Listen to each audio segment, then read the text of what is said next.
के लिए आगे कह रहे हैं, क्योंकि हमारी स्थिति तो ये है कि हम प्राय करके हमारी परिभाषा कहें, हमारी स्थिति कहें, कुछ भी कहें, इतनी ही रहती है कि जितनी हमें अनुकूलताएं मिल जाएं, जिससे हमें अनुकूलता मिल गई, जो हमारे विचारों के अनुकूल मिल गया, हमारे कार्यों के अनुकूल मिल गया, उसी को हम अपना मित्र मानते हैं। और जो हमसे विरोधी है वह ही समझो हमारा हमें शत्रु दिखाई देता है। शत्रु उससे हम मित्रता का व्यवहार नहीं करते। मतलब तो इसी तरह से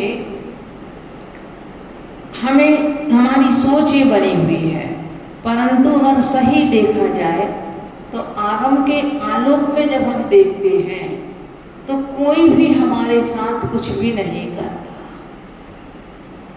आप देखो, आप किसी का कुछ भला भी करना चाहो, पर यदि उसके भाग्य में नहीं है तो आप कर नहीं सकते। इतने चाहे डॉक्टर 10 डॉक्टर आप खड़े कर दो, अब किसी का अभी साता कर्म का उदय नहीं है तो हो सकता वो डॉक्टर भी उल्टी दवाई दे दे। वह आप जितनी चाहे कोशिश कर लो, पर उसका स्वयं का यदि पुण्य का उदय नहीं है तो आप उसके लिए अच्छा नहीं कर सकते। और किसी के साथ आप कितना भी बुरा करने की सोचो, पर उसका यदि पाप कर्म का उदय नहीं है तो आप उसका बुरा नहीं कर सकते। कंस ने कितना सोचा कृष्ण को मारने का, बचपन से कम से एक समझ लो कि गर्भ से ही उसने मारने का सोचा। और उनके चक्कर में उसने तो अपनी दृष्टि से उन 6 भाइयों को मार ही दिया। वो तो उनके भी पुण्य की बात थी, क्योंकि वो भी मोक्षगामी जीव थे। तो उसी समय उनके यहाँ सेठ की यहाँ मृत पुत्रों का जन्म हुआ और यहाँ देवकी ने जीवित पुत्रों को जन्म दिया। और वह शमशान में वह लेकर के आए वो मृत पुत्र, तो कंस ने उन्हें भी नहीं छोड़ा। उनके चक्कर में मृत को भी और उसे जमीन पे पछाड़ दिया कि कहीं इनमें जान ना, कहीं इनमें प्राण ना। तो कृष्ण के चक्कर में, क्योंकि सबको नहीं कृष्ण के लिए मारना था, सबके द्वारा कृष्ण की मृत्यु नहीं होनी थी। मुनिराज ने भी यही बताया था कि जो इसका 7वां पुत्र होगा उसके माध्यम से कंस की मृत्यु होगी। परंतु वह कंस अंत में स्वयं उन्हीं कृष्ण के माध्यम से मर गया। वह उनके लिए मार नहीं पाया कृष्ण को। तो कितनी भी आप कोशिश कर लो, यदि सामने वाले का पुण्य कमजोर है तब तो आपकी क्रियाएं काम उसके लिए करेंगे। और यदि पुण्य आपका प्रबल है तो आप किसी का कुछ बिगाड़ नहीं सकते। और पाप कर्म का उदय चल सकता है तो आप किसी का कुछ सुधार नहीं सकते। ये स्थितियां इस संसार में हैं पुण्य पाप की। जैसे दीपक में तेल है तो आप सोचो कि हम इसके लिए बुझाएं, तो प्रयास करना पड़ेगा। दीपक एक दृष्टांत है कहने का मतलब। और अगर दीपक में तेल नहीं है तो आप कितनी भी कोशिश करो उसे जला नहीं सकते। बार आप जलाओगे वो बुझ जाएगा, आप जलाओगे वो बुझ जाएगा, आप जलाओगे वो बुझ जाएगा। एक बार का पूज्य महाराज जी अपने साथ घटी घटना बताते थे, एक ही बार बताई थी उन्होंने। बोले मैं जयपुर में पढ़ाई कर रहा था, उन्होंने क्षुल्लक दीक्षा लेकर जयपुर में 3 साल अध्ययन किया। और वह अध्ययन उनका 18 घंटे का था। मात्र 90 मिनट की नींद लेते थे बस। और उस 90 मिनट की नींद में भी बताते कि जो हमारा जागृत अवस्था में हल नहीं होता था वो उस स्वप्न में हल हो जाता था। तो उस समय की बोले बात है, एक श्रावक था, बड़ा परेशान था, बहुत दिनों से लगा रहा, बहुत दिनों से महाराज जी मेरे लिए कुछ कर दो, महाराज जी मेरे लिए कुछ बताओ, कुछ बताओ। आखिर 8-10 महीने निकल गए। बोले अपनी पढ़ाई में लगे रहते थे जब, तो ज़्यादा ध्यान उस तरफ नहीं दिया। एक दिन मैंने कहा चलो भाई, अच्छा तुम कह रहे हो इतना, तो मैं तुम्हारा एक अनुष्ठान करा देता हूँ। कोई उनका अनुष्ठान कराने को हुए, उससे कह दिया भाई पर ध्यान रखना तुम्हारा वस्त्र कहीं जल ना जाए, कोई कपड़ा, ये ध्यान रखना। अनुष्ठान पूरा हो गया और देखा तो देखो धुआं भी नहीं उठा, पता भी नहीं चला, दुपट्टा 3 जगह से जला हुआ। बोले बताओ अब मैं क्या कर सकता हूं तुम्हारा। अभी जब भाग्य ही साथ नहीं दे रहा तो उसके लिए कोई दुनिया की शक्ति काम नहीं कर सकती। मारीची का उद्धार नहीं होना था तो आदिनाथ क्या कर पाए, कुछ नहीं कर पाए।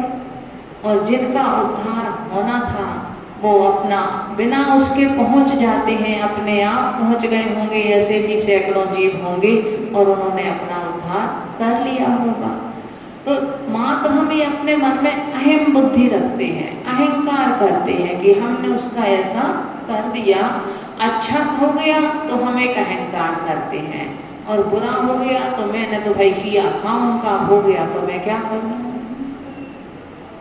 और सामने वाला अच्छा हो गया तो उसको याद नहीं रखेगा, किंतु यदि जरा सा बुरा हो गया तो उन्होंने मेरे साथ ऐसा कर दिया। ये धारणाएं हमारी मिथ्या धारणाएं हैं, ये आगम के अनुकूल हमारी धारणाएं नहीं हैं। हमें ये विश्वास अपने आप में बनाना पड़ेगा कि जैसा हमारा पुण्य और पाप कर्म है उसी के अनुसार ही मेरा परिवर्तन चल रहा है समय। तो हम इसको आगे देखें। पहले गुण स्थान से लेकर 13 तक इन वासा है, फिर अस्तित्व तो नहीं है इनका नाम मुक्ति में वासा है। पाप से करे अवस्था अंत गुण स्थानक में है, इसी अपेक्षा अध्यात्म से मुक्ति का कारण कब है। पहले गुण स्थान से लेकर 13वें गुण स्थान तक तो पुण्य और पाप इन दोनों का स्थान है। 13 तक ये दोनों काम करते हैं और सबसे उत्कृष्ट पुण्य कर्म का उदय 13वें गुण स्थान में आता है। अरहंत अवस्था पुण्य फला अरहंता। आचार्य कुंद कुंद स्वामी कहते हैं कि अरहंत भगवान तो पुण्य के फल हैं। वहां जितनी भी पुण्य प्रकृतियां जब से उत्कृष्ट हैं वो सब वही उदय में आती हैं। तो कह रहे अरहंत भगवान तो पुण्य के फल हैं। तो 13वें और 13 गुण स्थान है, फिर 13वें गुण स्थान से ऊपर इनका कोई अस्तित्व नहीं है। जैसे आपके लिए ट्रेन कब तक सहायक है, जब तक आप उस स्टेशन तक नहीं पहुंचे। स्टेशन तक पहुंचने के बाद में फिर आप ट्रेन आपके लिए बेकार हो जाएगी, चाहे आपने कितना भी पैसा देकर के टिकट खरीदा हो, किंतु फिर वो ट्रेन आपके कोई मतलब की नहीं है। ट्रेन हो, प्लेन हो, कुछ भी हो, जैसे ही आप स्टेशन पर पहुंचे आपको बेकार है। इसी तरह यह जीव जब 13वां गुण स्थान समझो उसकी, तब तो उसे जरूरत है। उसके बाद जैसे ही वो स्टेशन पर पहुंचा उसके लिए उसकी जरूरत पुण्य की नहीं है। पुण्य पाप से परे अवस्था अंत गुण स्थानक में, 14वें गुण स्थान में पुण्य और पाप इन दोनों से रहित अवस्था है। एक तो 14वें गुण स्थान का समय मात्र कितना है, 5 लघु अक्षरों के बराबर।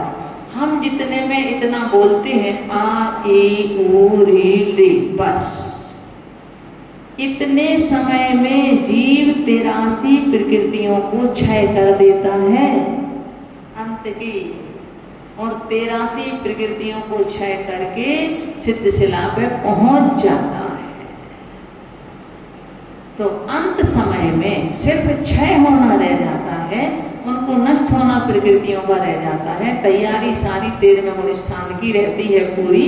जैसे पूरी तैयारी आपकी हो, आप लोग जब भोजन बनाते हो तो तैयारी सब करके आए हैं, बस अकेले फुल्का सेकना बाकी रह गया है, तो उसमें देर नहीं लगती। फिर आपके लिए कितनी देर लगेगी फिर आपको, जब आप पूरी तैयारी करके आओगे।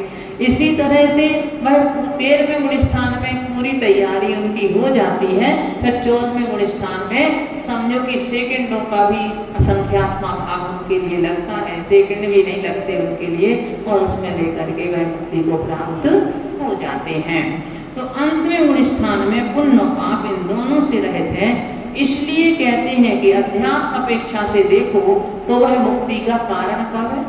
क्योंकि पहले तो हमारे लिए साधक था, यानी मोक्ष मार्ग में तो साधक है, मोक्ष मार्ग में तो पुण्य हमें जरूरी है, पुण्य हमें साधक है, किंतु मोक्ष में पुण्य हमें बाधक है, साधक नहीं है हमारे लिए।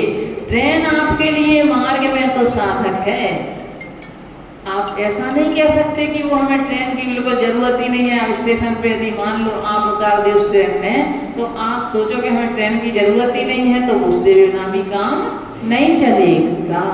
तो हमें ट्रेन में तो बैठना पड़ेगा, ट्रेन में टिकट भी आपको लेनी पड़ेगी, किंतु अंत में उस ट्रेन को छोड़ना भी पड़ेगा। इसी तरह पुण्य हमारा उस ट्रेन के समान है, उस वाहन के समान है, जो वाहन हमारे लिए हमें लक्ष्य तक पहुंचा तो देगा, परंतु उसके निकट पहुंचा देगा, पर अंत में वह उसे हमें छोड़ना पड़ेगा।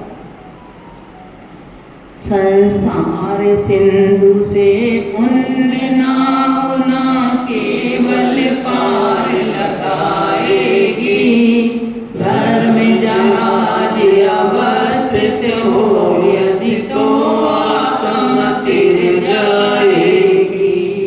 पुण्य पाप दोनों पर परिणति, आत्म धर्म परिणति नाही। निश्चय से यही यथार्थ, सन्मति सुख निज के माही। क्या कह रहे हैं? संसार सागर से हमें अकेली पुण्य नाव पार नहीं लगाएगी, हमें धर्म रूपी जहाज पर बैठना पड़ेगा। नाव तो वो हमें छोटी पड़ जाएगी, नदी को तो तिरा सकती है नाव, नदी तो पार करा सकती है, किंतु समुद्र पार नहीं करा पाएगी। समुद्र को पार करने के लिए हमें जहाज की आवश्यकता होती है। तो कह रहे संसार रूपी सागर से आपके लिए कौन सी ये पुण्य की नाव मात्र पार नहीं लगाएगी, ये तो आपको संसार में ही घुमाती रहेगी, भले सुखपूर्वक घुमाएगी। पुण्य के माध्यम से सुख मिलेंगे, अनुकूलताएं मिलेगी, घर मिलेगा, वैभव मिलेगा, अच्छा परिवार मिलेगा, ये सब मिलेगा, परंतु संसार छूटेगा नहीं, संसार से मुक्ति नहीं होगी। किंतु तो वहां कौन चाहिए हमारे लिए? तो कह रहे धर्म रूपी जहाज चाहिए। धर्म रूपी जहाज पे यदि हम अवस्थित हो जाएं तो ये हमारी आत्मा तिर जाएगी, क्योंकि हमें जरूरत है अपनी आत्मा को पवित्रता की, और जब यह आत्मा अपने शुद्ध अवस्था को प्राप्त करेगी तो उसी तरह से, जिस तरह से जब एरंड का बीज जब वो पक जाता है तो चटक करके ऊपर की ओर जाता है, वह अपने आप, उसके लिए कोई चटकाने वाला नहीं होता, किंतु अपने आप वह चटक करके ऊपर जाता है। इसी तरह से जब यह आत्मा पूर्णता कर्मों से रहित हो जाती है, जब वह अपने गुणों से पूर्ण परिपक्व हो जाती है, तब वह भी कैसी जाती है? इस शरीर को छोड़ करके ऊपर की की ओर जाती है और एक समय मात्र में यह 7 राजू को पार कर लेती है। इतना स्थान मध्य लोक से लेके सिद्ध शिला तक एक समय मात्र इसके लिए लगता है पार करने में। इतनी तीव्र गति है इसकी। एक समय तो अब एक सोचो, एक सेकंड का अनंत महा।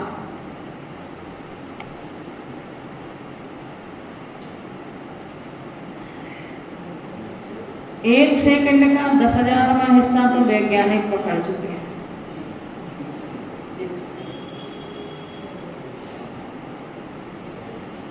हम देखें समय की, आपने सावधान शब्द पढ़ा, अब धा में सब समय लगा, ना में समय लगा, और वो हमारे समझ में आया क्या कि कितना समय हमारे लिए? आचार्यों ने एक दृष्टांत दिया है। मान लो आपके 100 पान के पत्ते आपने रखे और आपने लेकर के उनमें एक कील भेदी ऊपर से नीचे तक, तो आपको तो लगा कि हमने सबको एक साथ तो कर दिया, परंतु फिर भी एक पत्ते से दूसरे पत्ते तक जाने में समय का अंतर पड़ा कि नहीं पड़ा? सूक्ष्मता है तो अंतर पड़ा। कितना अंतर पड़ा होगा? अब हमारा ज्ञान उसका कैलकुलेट नहीं कर सकता कि कितना अंतर पड़ा। हमें तो लग रहा है कि हमने एक साथ उसके लिए भेज दिया पूरे उनके लिए। ऐसे समय सबसे छोटी इकाई है समय काल की।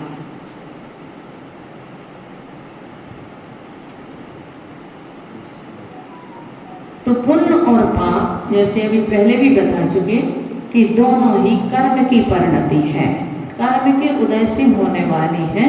तो ये हमारी आत्मा का स्वभाव नहीं है।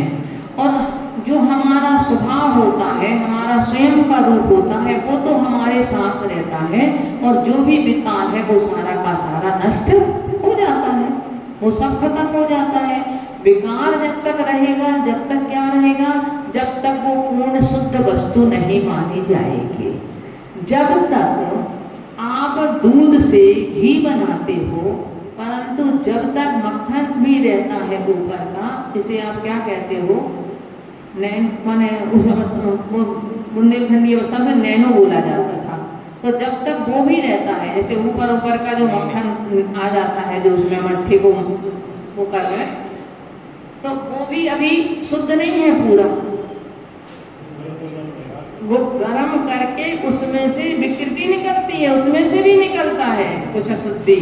तो जब पूर्ण शुद्ध हो जाएगा तभी वास्तव में वो घी कहलाएगा। तो हाँ, तो इसी तरह से जो पूर्ण शुद्ध अवस्था है वो धर्म है। जब तक और चीजें थी वो तो कर्म की अवस्था थी, विकृत अवस्थाएं हमारी सारी की सारी हैं। कौन सी है तो ऐसी शुद्ध अवस्था? सिद्ध अवस्था। अब आप देखो, दर्पण भी होता है और कांच भी होता है। अरहंत अवस्था भी शुद्ध अवस्था नहीं है अभी। दोनों में अंतर कितना है? अंतर इतना है कि जैसे दर्पण है और कांच है, दर्पण में पीछे की तरफ लाल या काला केमिकल लगा हुआ होता है ना? ज्यादातर तो रेड ही रंग का केमिकल लगा हुआ देखा है, तो पीछे की तरफ केमिकल लगा होता है। किंतु जो कांच है वो बिल्कुल पारदर्शी होता है, उसमें कुछ नहीं होता। तो जब भी वह उसमें जिस तरह से अनंत भगवान है वो दर्पण के समान है कि अभी उनकी कालिमा तो हट गई, किंतु उसमें अभी लालिमा है। कौन सी लालिमा है? अभी उनके 4 कर्म शेष हैं, तो उनकी लालिमा लगी हुई है। और किंतु सिद्ध भगवान के वह पीछे की लालिमा भी हट गई, तो उनका सिद्ध भगवान पूर्ण शुद्ध निर्मल अवस्था को प्राप्त होंगे। किंतु जिसके पीछे अभी लालिमा है उसमें ही हम अपना चेहरा देख सकते हैं। प्लेन कांच में अपना चेहरा नहीं देखा जाता। तो इसीलिए अनंत भगवान के दर्शन करने के लिए कहा, और कहा कि जो जान दी अनंतम, जो अनंत भगवान को जानता है वो अपने आप को जानता है। भाई हमें वहां कुछ दिखता है, वहां हमें शुद्ध और अशुद्धता दोनों दिखती है अनंत भगवान में, कि अभी इनके कुछ कर्म शेष हैं और कुछ कर्म इनके नष्ट हो गए हैं। एक वस्त्र से आप साफ कर रहे हो, आधा साफ हुआ, अभी आधा नहीं हुआ, तो उसमें आपको गंदगी भी दिख रही है और सफाई भी दिख रही है कि इतना साफ हो गया, इतना भी गंदा है। किंतु पूर्ण जो शुद्ध वस्त्र हो गया आपका, पूर्ण साफ हो गया, उसमें सिर्फ आपको गंदगी आपको नहीं दिख रही है ना। तो आप साफ करने का प्रयास किसे कर रहे थे? जो गंदा था उसे ही तो करोगे, जो आधा गंदा है उसे भी करोगे। तो इसी तरह से हम उसको ही पहचान रहे हैं, किंतु जो पूर्ण शुद्ध हो गया, पूर्ण साफ हो गया, उसमें हम अपना चेहरा नहीं देख सकते, वो कांच के सदृश है। थोड़ा कठिन आ गया बाद में विषय, थोड़ा सा तो होंगे, नहीं, नहीं नहीं, उसी समय उसी पर्याय से होंगे। आयु कर्म भी अभी उनका शेष है ना। हाँ। अब करना क्या है? ज्ञानानंद निरत ध्यानी मुनीन की कब परवाह करें, स्वानुभूति की सेज बिछा कर मुक्ति रमा सह भ्रमण करे।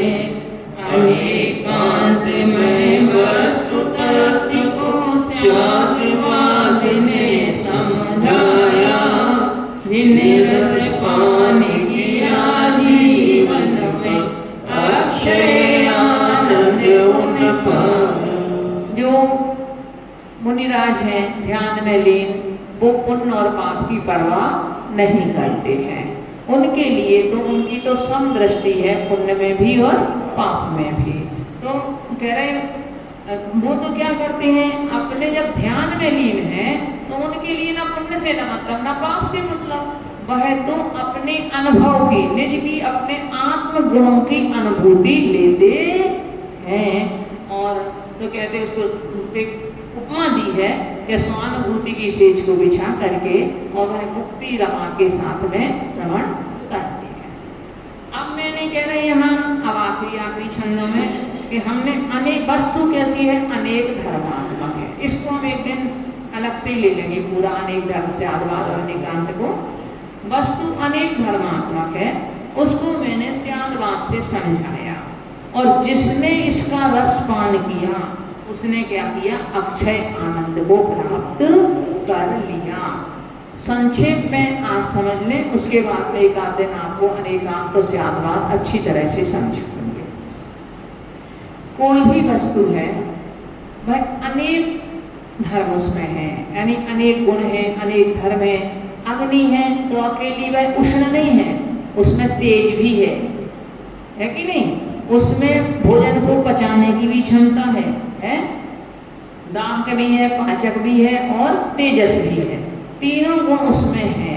अब जिस समय हमें भोजन पकाना है उस समय हम उसको भोजन पकाने पाचक गुण को देखेंगे। जिस समय हमारे लिए प्रकाश चाहिए उस समय हम प्रकाश के रूप में अग्नि देखेंगे। जिस समय हमें कोई चीज जलाना है उस समय हम उसका दाहक गुण देखेंगे। तो इसी तरह से अलग अलग करके उस वस्तु को, प्रत्येक वस्तु में हम हैं। एक व्यक्ति है, उसमें कितने रिश्ते हैं? कितने रिश्ते हैं? व्यक्ति एक ही है, विरोधी रिश्ते भी हैं। कोई भांजा है, कोई मामा है, कोई पिता है, कोई पितर है कि नहीं? परंतु एक ही व्यक्ति की दृष्टि से नहीं है। वह किसी का भांजा है तो किसी का मामा है, किसी का पिता है तो किसी का पुत्र है, पर है रिश्ता तो उसी में है ना। रिश्ता किसमें है? रिश्ता उसी में है। वही मामा है, वही भांजा है, वही पिता है, वही पुत्र है, पर व्यक्ति अलग अलग दृष्टिकोण से उसको अलग अलग पुकारेंगे। अगर उसका वही भांजा खड़ा है तो वो उसी को मामा कह रहा है, उसका मामा खड़ा है तो वो उसे भांजा कह रहा है। दोनों रिश्ते अपोजिट हैं। तो ऐसे ही एक पुस्तक है, इसके दोनों पृष्ठ अलग अलग हैं, है ना? ये दोनों पृष्ठ अलग अलग हैं, पर आप सोचो कि ये अलग अलग हो जाए तो इनका एक दूसरे के बिना कोई अस्तित्व नहीं है। इसी तरह से प्रत्येक चीज में दो विरोधी धर्म पाए जाते हैं, किंतु उनकी अपनी अपनी उसका व्याख्या उनकी अलग अलग अनुसार की जाती है। वो धर्म कभी अलग भी नहीं हो सकते एक दूसरे से, किंतु जब हम जो दृष्टिकोण से हमें देखना हो। अब आपको अगर मान लो 93 पृष्ठ का पढ़ना है तो आप 93 पृष्ठ को खोलोगे, आपको 94 पृष्ठ पढ़ना है तो आप 94 पृष्ठ खोलोगे। आप भोजन कर रहे हो, मान लो और सरल में समझो, आप भोजन कर रहे हो, आपकी थाली में दाल चावल सब्जी रोटी चटनी पता नहीं क्या क्या चीज आपकी रखी है, परंतु आप एक बार में कितनी चीज खाओगे? एक बार में उठा करके एक ही चीज खाओगे ना, तो उस समय वो सारी चीजें खत्म तो नहीं हुई।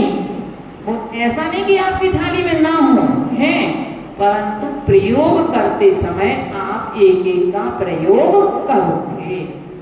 इसी तरह से हर चीज में अनेक धर्म हैं, उनमें से जब हमें समझना होगा तो हम एक एक को समझेंगे, क्योंकि हमारी बुद्धि इतनी नहीं है कि हम सबको एक साथ समझ सकें।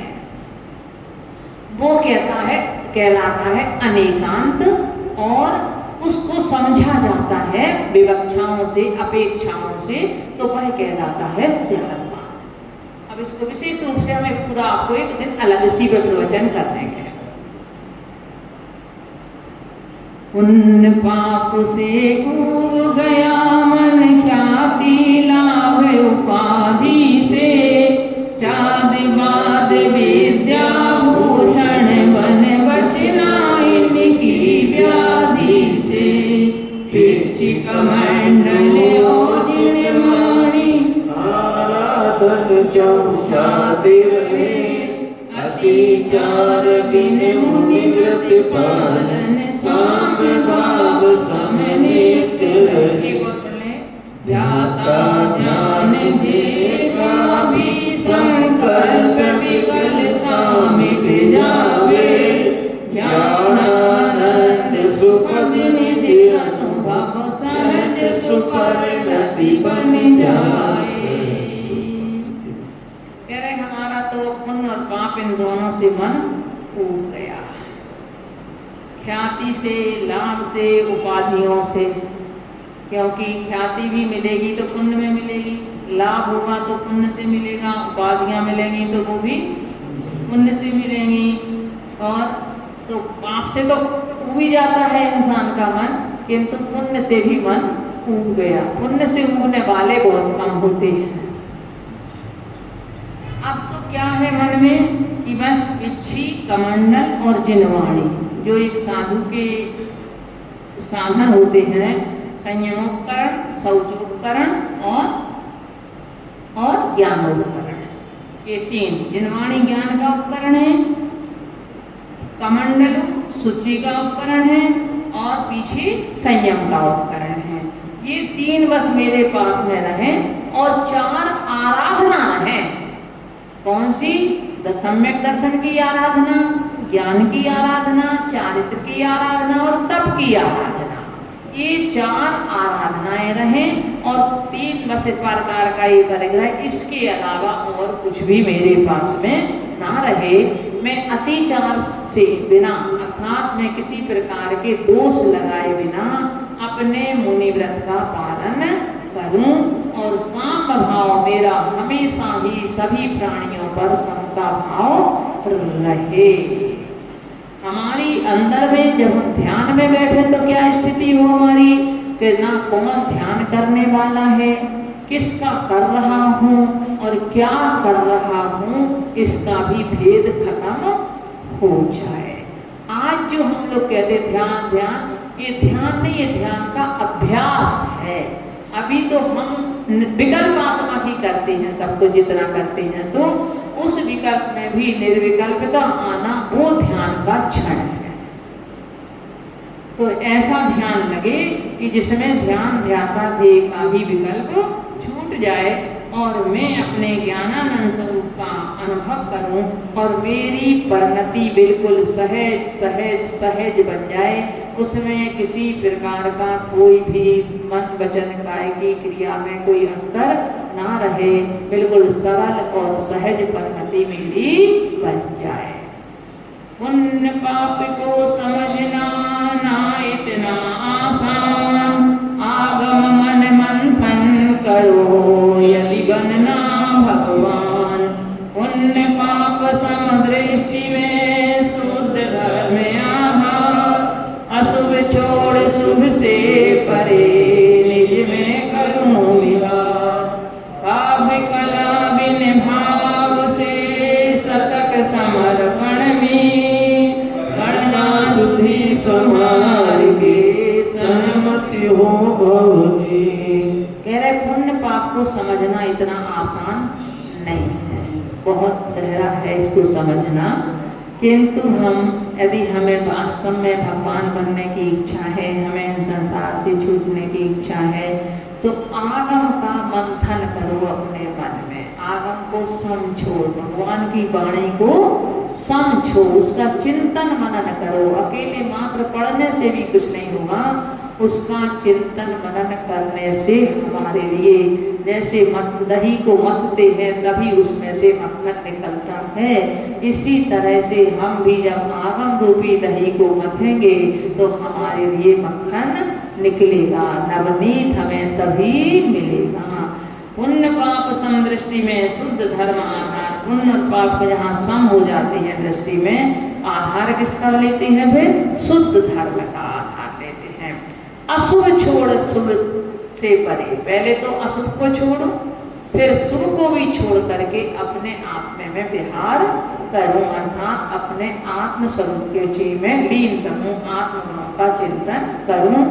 अब अंत में अपनी लघुता प्रकट कर रहे हैं कि काव्य कला के बिना मैंने ये शतक समर्पण किया है, तो जो विद्वान लोग हैं वो इसको संभाल के पढ़ें, यदि इसमें कहीं चूक हो तो वह इसके लिए संभाल करके सुधार करके इसको पढ़ें। ओम नमः सिद्धेभ्यः।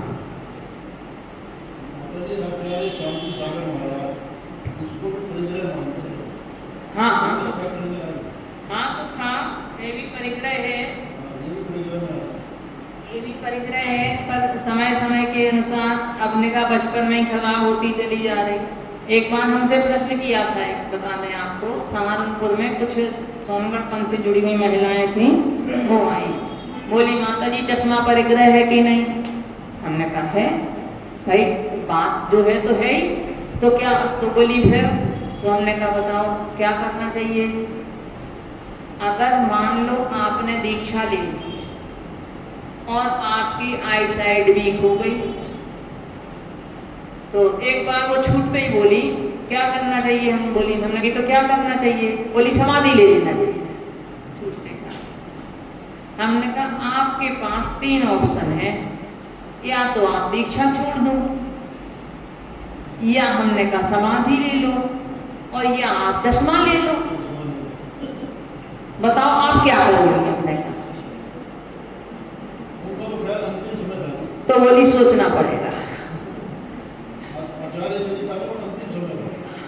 नहीं, बात तो जो है तो है ही, ये परिग्रह तो है ही। देखो 3 उपकरण के अलावा और चौथा जो कुछ भी है वह परिग्रह ही है, किंतु अब उसमें अपन इतना कर सकते हैं कि व्यर्थ में हम 2-2 4 चश्मे रख रहे हैं, बड़े सुंदर सुंदर चाहिए, ऐसे चाहिए वैसे चाहिए, उनको तो हम कम कर सकते हैं।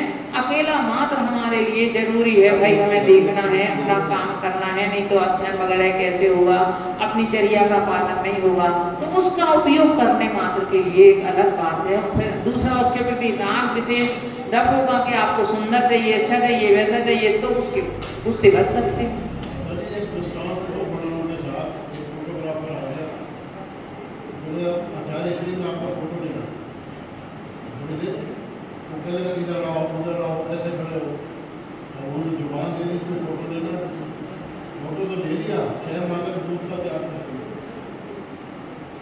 अब उनमें सी कठोर चर्या तो बाबूजी आज के समय में